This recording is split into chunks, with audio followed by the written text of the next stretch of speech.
Hi everybody, my name is Hannah and this is Pepper and Pine, and I have a book haul to share with you today.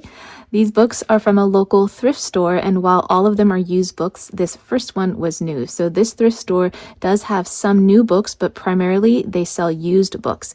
The prices range between $1 and $5 for all of the books that I purchased, with a grand total of $27 for the books that you see here. So I want to share with you the books that I got, why I got them, and how we intend to use them in our homeschool. So this first one is called All in a Drop by Lori Alexander. This is a hardback book, and I was drawn to this book in part because there were several copies there. This is a new book, and this thrift store does occasionally carry multiple copies of new books. I'm imagining that they were all donated at the same time. And I was drawn to this book. One, I do really like a hardback book over a paperback book whenever possible. I love illustrated picture books, and you can see that this one has quite a bit of content. So it's about the scientist who lived in about the 1600s who discovered microbes, so things that are invisible to the naked eye. And I wanted to include this book as part of our Greater Silk Road unit that we have on for history, and that particular unit covers about 1,000 years of history, covering several continents, many countries, many civilizations and cultures. So this book time period, about the Renaissance time, European Renaissance, this book fits perfectly with that, but it's towards the tail end of our really big Silk Road unit. However, I did want to include it and talk about it because when we are exploring the Silk Road, we're looking at not just merchandise and goods that are traveling along the Silk Road, but we're seeing that other things are being exchanged on the Silk Road. So information, technology, science, religion. And so I wanted to include this because the scientists of the Ottoman or Persian empires were exceedingly advanced, especially during the Dark Ages of the European Middle Ages. And to see how some of these ideas were transmitted and then found new roots in in the Europeans or the Middle Ages, and then eventually in the Renaissance, is really important to see when we're looking at global history and the effects of countries and cultures that usually get overlooked in Western civilization, especially in a lot of the educational system here in the West. So we're in California, and so what I like to do with our homeschool is include books to the best of my knowledge and resources to the best of my abilities to see a little bit more globally when it comes to not just science, but other things as well. And so that is why I wanted to include this book, because there were scientists in Persia and the Persian Empire and the Ottoman Empire and other areas of the world that made these discoveries long before the Europeans did, and possibly because there was trading of information and technology along the Silk Road. And there are other empires and civilizations as well. I just mentioned two because those are two, along with the Genghis Khan and the explorations of Marco Polo and China, of course, that you see those civilizations that are rich, they're very deep in their culture and very ancient, and you see a lot of discoveries that are often either overlooked or that were discovered at a similar time as other areas in the world, but as we live in the West, we tend to see those notable scientists and explorers before we see the other ones. Okay, the next book that I got, I have 3 in this series. This is Everything You Need to Ace American History in One Big Fat Notebook. Now, when these were first coming out several years ago, I was curious about them, but I never got them. And then over the years, I've ended up collecting them secondhand. So we have the one on math and chemistry and now history. And I have mixed feelings about it, but because it was discounted it was at basically a used bookstore, so it's discounted from the original price, I thought that it was worth a try, and if it doesn't work out, then we can pass it on. But I wanted to see if this would work for the history units that we have coming up for next year. So we do our U.S. history extensively in 9th grade, but we do have other main lesson blocks in elementary school. But the main portion of US history, especially up through modern times, is done, and also world history up through modern times, so 20th century. I save that for 9th grade or 10th grade. So I got this book, which I think is more upper elementary, at most middle school level, but I got it because I thought it would be a nice addition for my daughter, who will be in 9th grade conventional school next year, but we follow a Waldorf approach, and so she would be 8th grade next year according to that trajectory.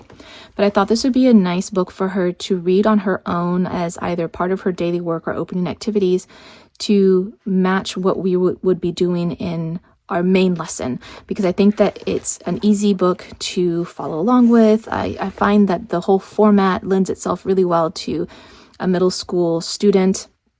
And it seems, though I haven't read it, that it's very user-friendly and somewhat independent for a student to go through.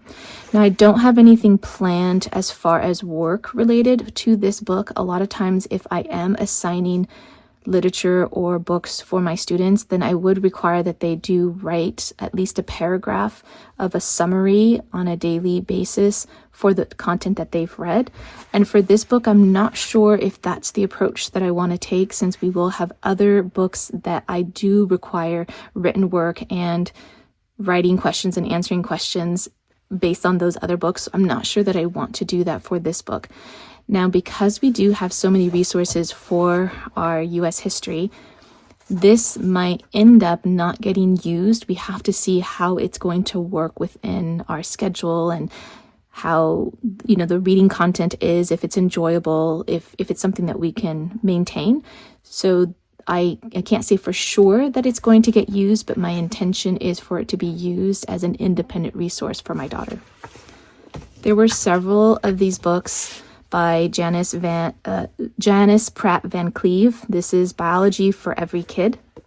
We also have Physics for Every Kid, and we have Earth Science for Every Kid. I love project books. We have used them so much in our homeschool. We have so many videos for different playlists, either for mineralogy or math or physics, chemistry. We have so many projects that we've done, hands-on projects that we've done over the years for almost every single subject. And I find this to be a really great way for children to learn and experience the information and hopefully retain it longer. And I do think that it's really enjoyable for everyone involved. However, it does take more time. There's usually expense and cleanup. And the expense can be minimal depending on the projects that you're doing, but it is something that you have to think about ahead of time. You have to assemble your materials, and of course the time it takes to do the project. And so we don't always allow that time in our schedule, but when we do, they are some of the best lessons. And so whenever we can, we try to include them. Now, sometimes I come up with my own ideas, but mostly I love the idea of having a project book, or even better, project kits that you can buy that have all of the materials together, making it super easy to do the activity. So the reason why I got this book, and I do have other books on earth science and activities, and we have used them extensively and really love them. But when I saw the biology book, this is the first one that I saw, and then I noticed there were others in this series, and I believe they were maybe $2 or $3 a piece. I thought that it was worth getting all of them, because if I did really like one of them and then came back for the other one and it wasn't there, I was worried, since this is an older book, that maybe I would have regretted not getting it. And since the price was really good, I went ahead and got all three. Now, we've already done our earth science, mineralogy, geology main lesson block, and as I am homeschooling my last of 4 children, we are not going to be circling back to this particular unit. However, I do have some plans for this book for the future, and that's why I have it for now. And now the illustrations are super simple and totally dated. But what I am hoping is that these projects are user-friendly, and that's the most important thing for me. And when I was browsing through it, the fact that there's minimal illustration and minimal explanation makes me feel like it's achievable, that it's simple, that just about anyone can do it. And I would just browse through the material list for some of them. And while some things you may have to go out and buy specifically, I find that there's probably a lot of things that we probably already have within our homeschool or just in the home to allow us to do these projects without investing too much time or money to do them. Now, there are some really simple projects that you can do in an afternoon, and then there are others that take a little bit more commitment, a little bit more time. But overall, if you browse through this and find a few that don't take too much time, I feel like they're going to be amazing for you and your students. I also got the biology for every kid. And we don't have a specific biology main lesson block. We have them on physiology and anatomy and botany and zoology. But I went ahead and got the biology one too, even though I see that there's a lot of things in here that would relate to our botany main lesson block or botany projects. And so I got this with the hope that we can do some in the spring, but at the same time, since we have concluded our botany main lesson block and we're not revisiting it, the only other life science that we have is physiology and anatomy at the moment. There may be an opportunity to do an actual biology lesson or main lesson block or unit in the future, but I don't have anything planned for it at the moment. But I feel like when you're doing projects, it doesn't necessarily have to relate to the main lesson block. Although I think that's a fabulous way to bring all of the information together, I think there are some projects that lend themselves really well to springtime, and biology and botany are those two lessons that I feel that if you're going to do a project in the spring, you don't necessarily need to have a main lesson block during that time. It's just that spring lends itself really well to those things. So just planting a garden is a project in and of itself, and that works really well for us in Southern California. Late winter is a good time, or even just winter time is a good time to start your garden, since we have fair weather year round. And so even if that's all you're doing, that's a project, and you probably don't need too many resources for that. But I went ahead and I still got this book because I'm hoping that there'll be some things in here that I hadn't thought about or that are not in other books, and that it is really user friendly. And then we have Physics for Every Kid, and this is one that I am going to actively be using this year and next year because we are doing our 3 years of physics in the Waldorf curriculum. It has physics for 6th grade, 7th grade, and 8th grade. And so we will be using this along with other books. I have several books that include physics demonstrations that have been so helpful for my students in understanding physics and forces and movement and things like that, that I'm really excited to include this. So I'm not sure of all the different categories of physics.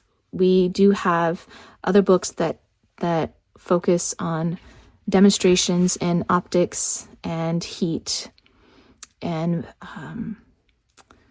electricity. I can't remember all the topics at the moment. And this one covers motion, heat, light, machines, and sound. So this is going to be an excellent resource since it covers so many different topics. And again, the projects seem really simple and hopefully easy to do. And since physics is one of those things where it's highly observable, and hopefully you're not doing anything that's going to, be unsafe or be destructive or, include combustion like we are doing with our current chemistry unit, I feel like these are going to be fairly easy for families to do.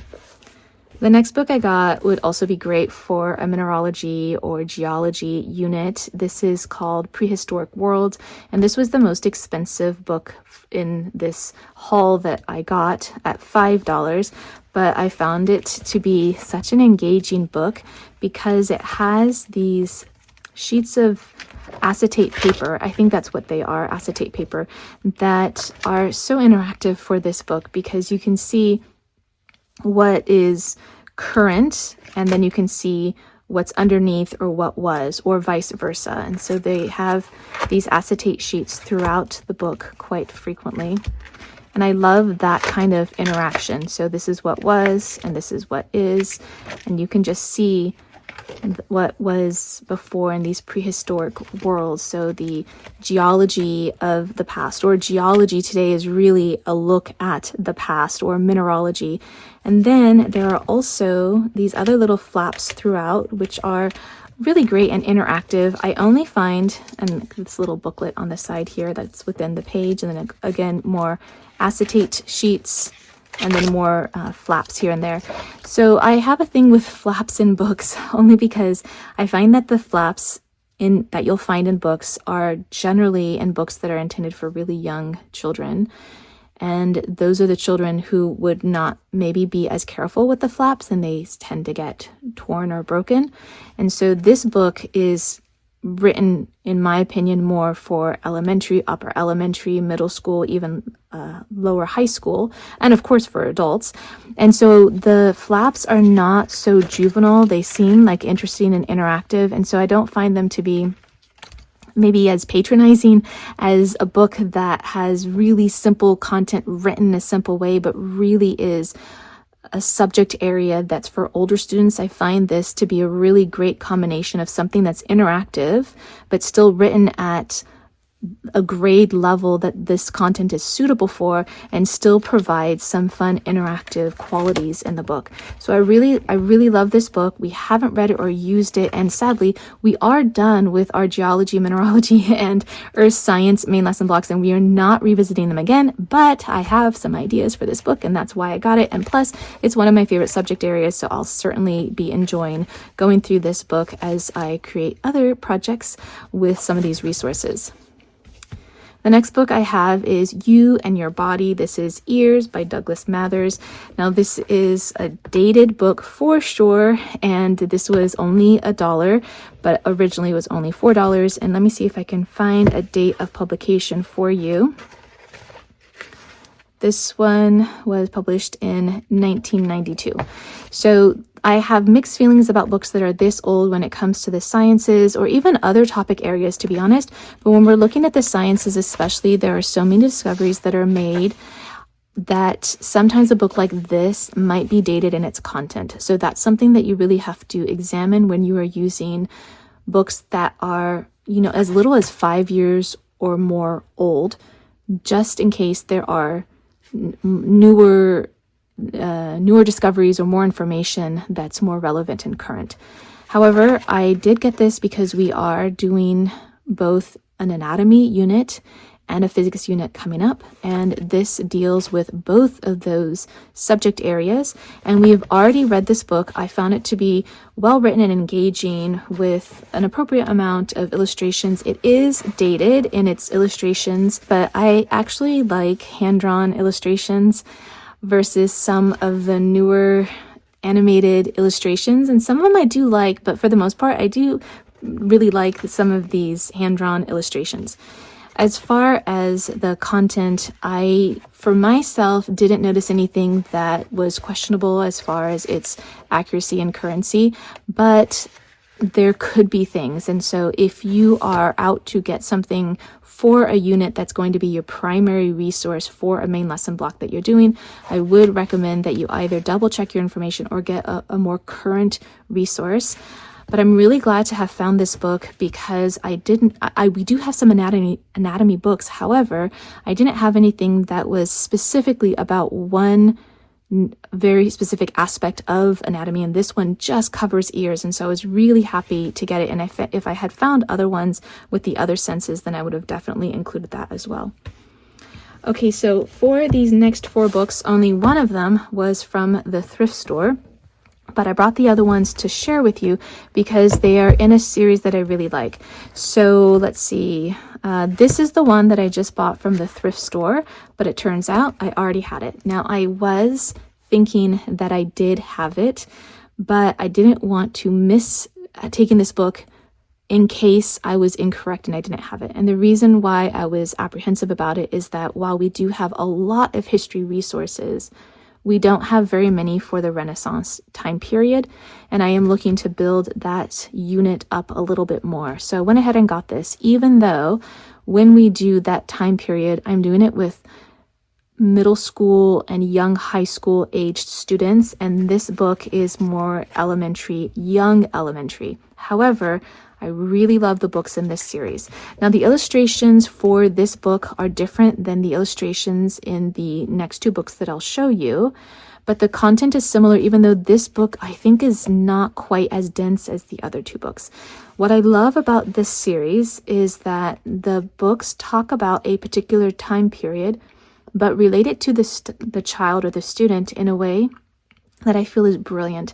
It talks about if you were a child or if you were me and you were living here or in this time period, this is what your life might be like.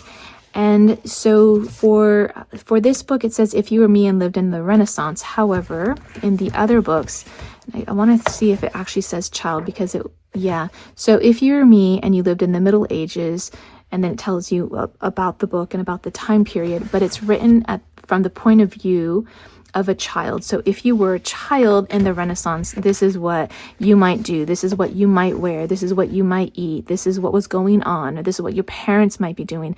And I love that so much because most of the history books that I have don't speak to the student. They speak in a more maybe factual way, or maybe it's a narrative, but not something that really connects the child. And I love that so much because when you are imagining, oh, if I was a child at this time period, my name might be this, or my clothes might look like this, or this is what you might be having for dinner, the child, I feel, automatically connects to the content and then reflects and maybe compares to what their life is like now.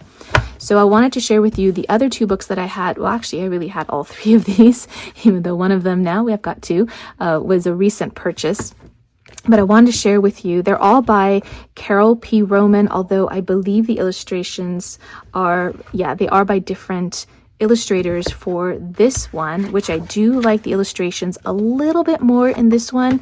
Although the illustrations in these books did start to grow me quite a bit. You can see that this is such a robust book with so much content and quite a few illustrations. Although personally, the illustrations were not really my thing. They look like they've been enlarged and poorly enlarged at that. So at first I didn't really care for them, but they did grow on me and I do appreciate them now. But what I appreciate more is the content because it is so extensive and really connecting to the students. And I feel like if you are looking for a living book, this is definitely a living book.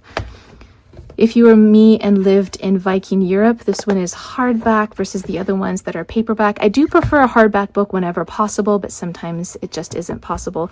And then again, the same basic format, talking about if you were me and you lived at this time period, and this is for Vikings. And then again, it has the same kind of illustrations. These two are illustrated by the same illustrator, and this one is different. Now, there may be more books in this series, but these are the three that we have. But if I ever come across any more, I'm definitely willing to snatch them up. I think I might even have one more that's if you were me and lived in like ancient prehistoric times. But if you come across these, either new or used, I highly encourage you to check them out. I find them really great for students, and they were enjoyable for me as well. I hope that you enjoyed this look at our book haul. Don't forget to check out the blog post that accompanies this video for more information on these resources, as well as links to these books in case you would like to get them as well. You can find the link to that blog post in the description box below. And if you'd like to see what we're reading on a daily basis, you can find me on Instagram and now on TikTok at Pepper and Pine.